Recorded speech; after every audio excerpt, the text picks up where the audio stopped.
اے بنی اسرائیل، تم ذکر کرو، یاد کرو نعمتی التی انعمت علیکم، میری نعمتیں جو میں نے تم پر انعام کی ہیں، وانی اور بے شک میں نے فضلتکم علی العالمین، تمہیں فضیلت بخشی ہے جہانوں پر، واتقوا یوماً، اور اس دن سے ڈرتے رہو، لا تجزی نفس، کوئی جان کفایت نہیں کرے گی، عن نفس، کسی جان کے، شیئن کچھ بھی، ولا یقبل منہا شفاعۃ،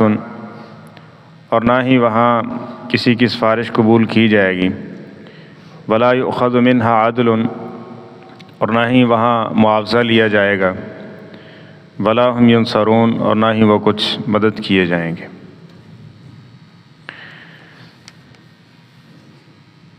یہاں سے بنی اسرائیل اس سے خطاب کرتے ہوئے کچھ اعمالی چیزوں کو ذکر کیا ہے، جن میں اہل کتاب کے لیے ایک کھلی بصیرت پر مبنی یہ نصیحت ہے کہ جو بالکل جو تورات و انجیل میں اللہ نے حق اتارا تھا، جس میں انہوں نے کمی بیشیاں کیں، ایک تو یہ اس کو واضح کر رہی ہے یہ کتاب کہ جو حق اور سچ ہے اس کا تمہیں علم ہے، اور پھر تم اس کے مطابق کیوں نہیں چلتے ہو۔ اور دوسری چیز ہمارے لیے اس میں تنبیہ ہے کہ یہ سابقہ قومیں، ان کے اندر یہ کمیاں، کوتاہیاں، خامیاں تھیں جس کی وجہ سے وہ پکڑے گئے، تم نے اس چیز کا خیال رکھنا ہے۔ اور خاص طور پہ نبی کریم صلی اللہ علیہ وسلم نے متنبہ کیا ہے، کیونکہ ہمارا تعلق دور جس معاشرے میں بندہ رہتا ہے اس کا رنگ چڑھتا ہے، تو نبی کریم صلی اللہ علیہ وسلم نے پہلے ہی ہمیں خبردار کیا ہے کہ یاد رکھو عیسائی اور یہودی یعنی اہل کتاب، ان کی مماثلت، ان کی تشبیہ اختیار کرنے سے بچو۔ من تشبہ بقوم فہو منہم، کلمہ پڑھو گے، تشبیہ ان کی اختیار کرو گے تو قیامت کے دن انہی کے ساتھ کھڑے ہو جاؤ گے۔ تمہیں ہم نے یعنی اسلام نے پورا طرز زندگی، شعار، لباس، ایک ایک چیز کے اندر خود کفیل بنایا تمہیں، کسی دوسرے مذہب کی، کسی آدمی کی خواہش اور رائے کی اس میں کسی قسم کی کوئی گنجائش نہیں ہے۔ حالانکہ وہ دین مکمل نہیں ہوئے تھے، دین تو یہی مکمل ہوا نا نبی علیہ السلام پہ، الیوم اکملت لکم، پھر کیا ضرورت ہے کسی اور کے نقش قدم پہ چلنے کی یا کسی اور کی نکالی کرنے کی۔ اور پھر نبی کریم صلی اللہ علیہ وسلم نے یوں بھی خبردار کیا کہ ایک وقت آئے گا کہ تم عیسائیوں اور یہودیوں کے اس طرح پیچھے چلو گے کہ جس طرح ایک جوتی کا تلوا دوسری جوتی کے برابر ہوتا ہے، تم نکالی کرو گے، وہ یہ کر رہے ہیں تو ہم کیوں پیچھے رہ گئے، ہم بھی ایسے کریں گے۔ اور تیسری حدیث نبی کریم صلی اللہ علیہ وسلم نے فرمایا ایک وقت آئے گا کہ تم اس طرح ان کے نکالی کرو گے کہ اگر وہ ایک گو یا سانڈا اس کی بل کے اندر داخل ہوں گے نا تو تم بھی وہاں داخل ہونے کی کوشش کرو گے، یعنی پورا ایڑی چوٹی کا زور لگاؤ گے ان کے اس تہذیب، اس چیزوں کے اندر، ان کے اندر برابری اور ان کے ساتھ ملنے کے اندر، جبکہ دین کے اندر اور جس طرح انہوں نے اپنے دین کے ساتھ دھوکہ کیا، صاف سی بات ہے تم بھی ویسا کرو گے۔ اور افسوس کی بات یہ ہے کہ ہمارے بہت سارے مذہبی معاملات بھی ہیں جس کے اندر یہ بات سننے کو ملتی ہے، یار عیسائی اپنے نبی کے معاملے میں یہ کرتے ہیں تو ہم نہیں کر سکتے، وہ اپنے نبی کا برتھ ڈے مناتے ہیں تو ہم کیوں نہ منائیں، ہمارے نبی تو ان سے بھی زیادہ افضل ہیں، وہ ایسا کر رہے ہیں تو ہم ایسا کیوں نہ کریں۔ تو یہ چیزیں آ گئیں اور نبی علیہ السلام نے خبردار کیا تھا کہ تم نے کیا کرنا ہے، میری سنت اور میرے خلفاء کی سنت، اس چیز کو سامنے رکھنا ہے، اس کو مضبوطی کے ساتھ پکڑ لینا ہے، تم گمراہی سے بچ جاؤ گے۔ اور اگر تم ان کی نکالی کرنے کی کوشش کرو گے تو صاف سی بات ہے وہ خود بھی گمراہ ہوئے ہیں، جس طرح آگے بات آئے کہ ضلوا واضلوا کثیرا وضلوا عن سواء السبیل،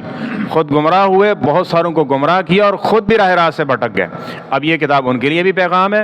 اور ہمارے لیے بھی ایک تنبیہ ہے کہ تم نے کس طرح سے زندگی بسر کرنی ہے، ایک روڈ میپ کے طور پہ ذکر کر دیا گیا۔ فرمایا بنی اسرائیل اذکروا نعمتی التی انعمت علیکم،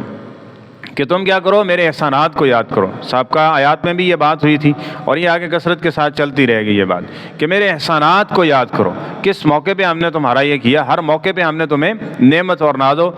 اور بندہ احسان فراموشی تو چلیں تب کرے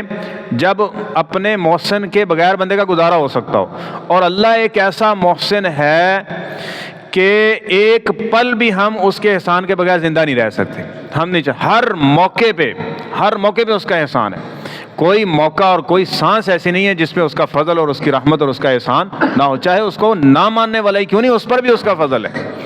لیکن مومن شخص کیا کرتا ہے، وہ اپنے محسن کے احسان کو کیا کرتا ہے، یاد رکھتا ہے۔ اور پھر یہ جو چیز ہے نا، یہ انسان کو جس طرح دنیاوی اعتبار سے بھی بندہ کہتا ہے کہ یار ہم نے تمہارے ساتھ کیا کیا اور تم کیا کر رہے ہو، تو اللہ تعالیٰ نے یہ بار بار انسان کو یاد کروایا کہ ہم نے تمہارے ساتھ یہ اتنا انعام و اکرام کیا ہے اور تمہارے اعمال اور تمہارا رویہ کیسا ہے، جبکہ وہ عظیم رب ہے، اس کی تو نافرمانی کرنا یہ ایک جرم ٹھہرتا ہے نا۔ تو اسی طرح فرمایا وَأَنِّي فَضَّلْتُكُمْ عَلَى الْعَالَمِينَ، تمہیں میں نے عزت بخشی ہے، عزت بخشی۔ اب یہ عزت دیکھیں کتنی بڑی نعمت ہے، وَتُعِزُّ مَن تَشَاءُ وَتُذِلُّ، یہ اللہ تعالیٰ کے ہاتھ میں ہے نا۔ اللہ تعالیٰ نے عزت دی، عزت کیسے دی؟ فرمایا ہم نے تمہارے اندر بے شمار نبیوں کو بھیجا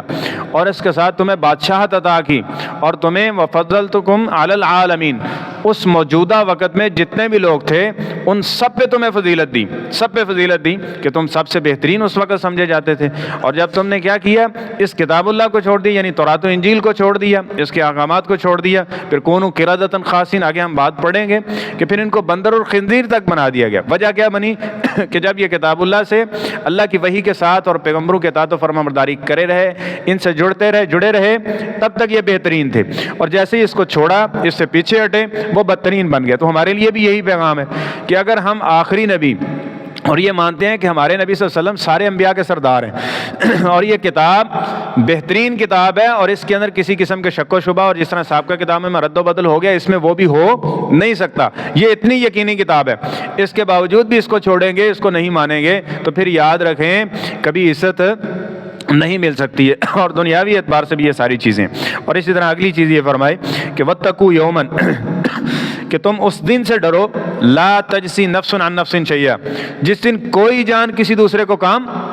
نہیں آئے گی، کوئی کفایت نہیں کرے گی، یعنی آخرت کا فکر یہ ایک انسان کو، جس طرح کہ یہ بات بھی کثرت کے ساتھ یہ موضوع قرآن پاک میں ذکر ہوئے ہیں، ان میں سے ایک ہے کہ آخرت کی فکر اور آخرت کے بارے میں متنبع رہنا اور یہ چیزیں اپنے ذہن میں دہراتے رہنا، ٹھیک ہے، یہ انسان کو جو ہے وہ مینٹین رکھنے کے لیے اس کے اعمال کو اس میں بڑا کردار ادا کرتی ہیں۔ جمعے میں آپ دیکھ لیں گے اس میں ساری فکر آخرت چل رہی ہوتی ہے، سورۃ الاعلیٰ میں دیکھ لیں، سورۃ الغاشیہ میں دیکھ لیں، سورۃ کہف میں دیکھ لیں، اس میں کیا پڑھتے ہیں، اس طرح سورۃ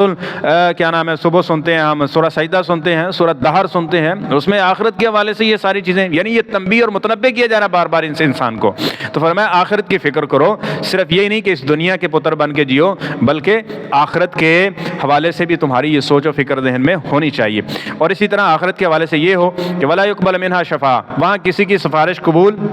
نہیں کی جائے گی، یعنی جس کی اللہ تعالیٰ نے دلیل نازل کر دی ہے نا جس چیز کی کہ قرآن پاک سفارش کرے گا، اس طرح نبی علیہ الصلوۃ والسلام کی اطاعت و فرمان برداری کی ہے تو آپ کی سفارش مل جائے گی، یہ جو چیزیں ہیں۔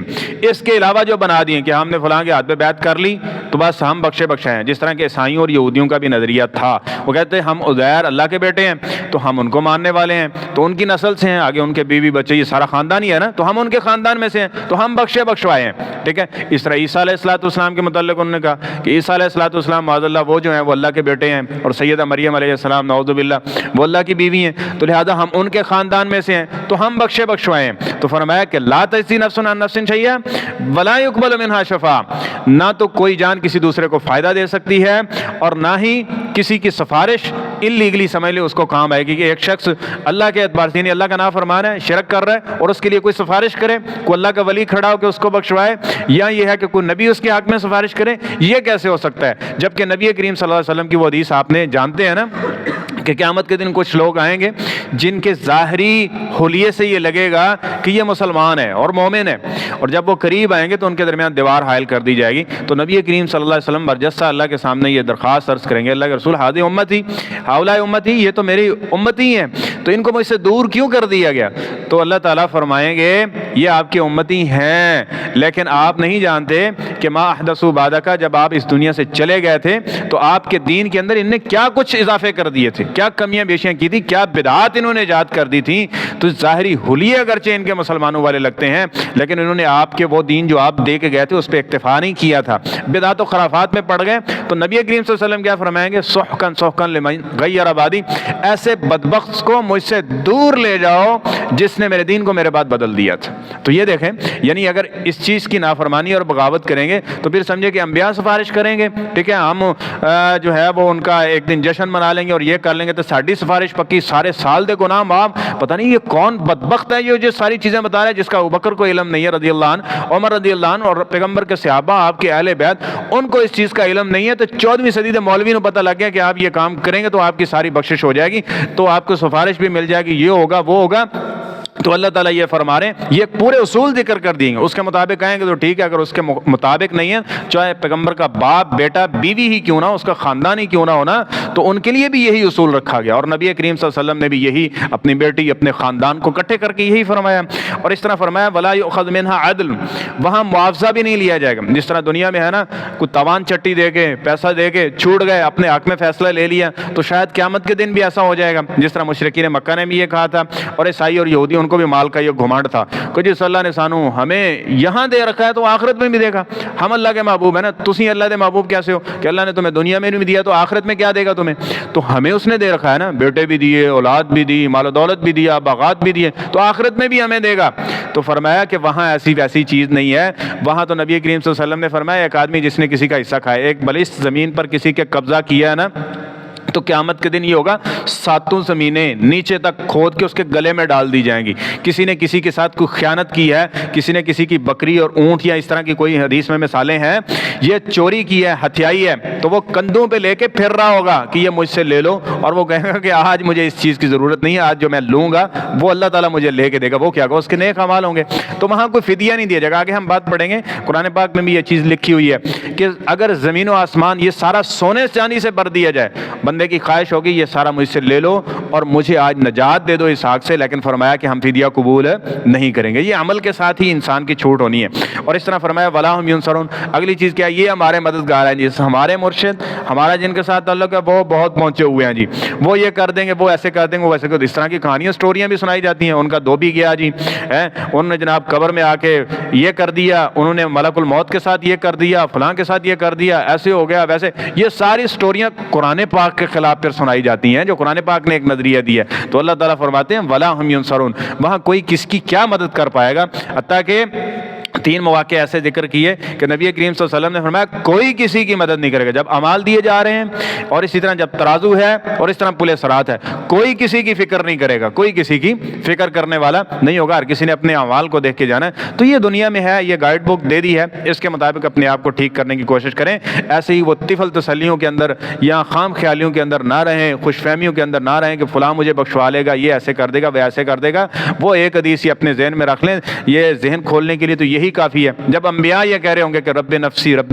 نفسی ہے نا، اے اللہ آج ہمیں بخش دو، تو یہی کافی ہے، رب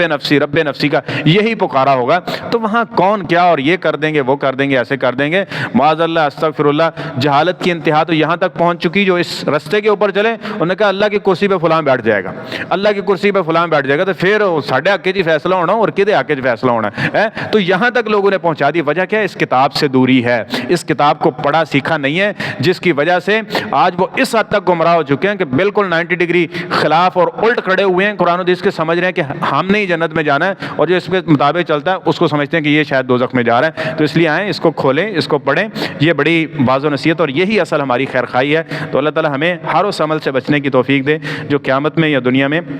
ذلت و خواری کا سبب بن سکتا ہے، اور ہر اس عمل کی اللہ ہمیں توفیق دے جو دنیا آخرت میں عزت کا باعث ہے۔